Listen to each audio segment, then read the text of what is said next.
I am 90 years old. In 9 decades, you see the world change in ways you never imagined possible. I spent my best years with the railways. The tracks were my life, and the government job was my pride. I worked day and night, through heat and cold, to ensure my family never wanted for anything. I had 4 sons.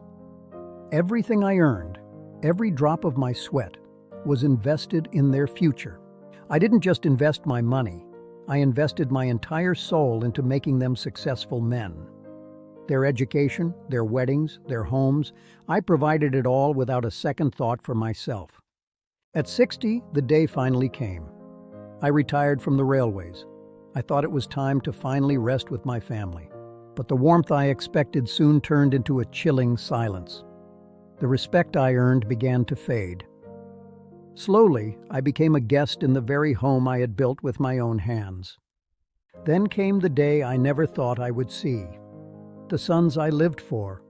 They asked me to leave. They kicked me out.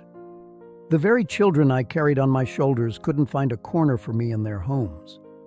It wasn't just my home they took. They took my dignity and my heart. And so, at 90, I found myself here, an old-age home, a place for those the world forgot. At first, the silence was unbearable. Every corner reminded me of the family I no longer had. But slowly, I found peace in this shared solitude.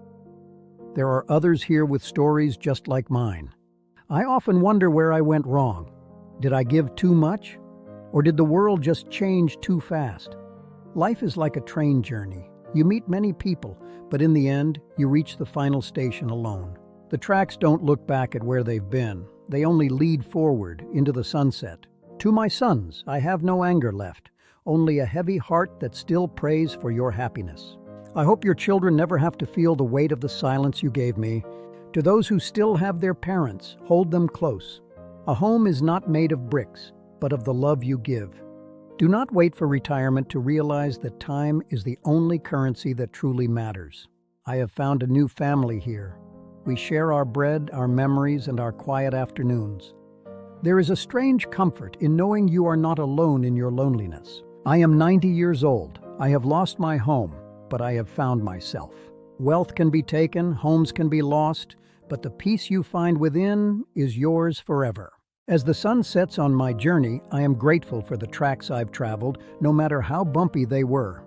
Thank you for listening to my story. It is just one of many, whispered in the corridors of this home. Remember, everyone has a story. Most are just waiting for someone to listen. I am Satya Gyan, retired from the railways, but still moving forward.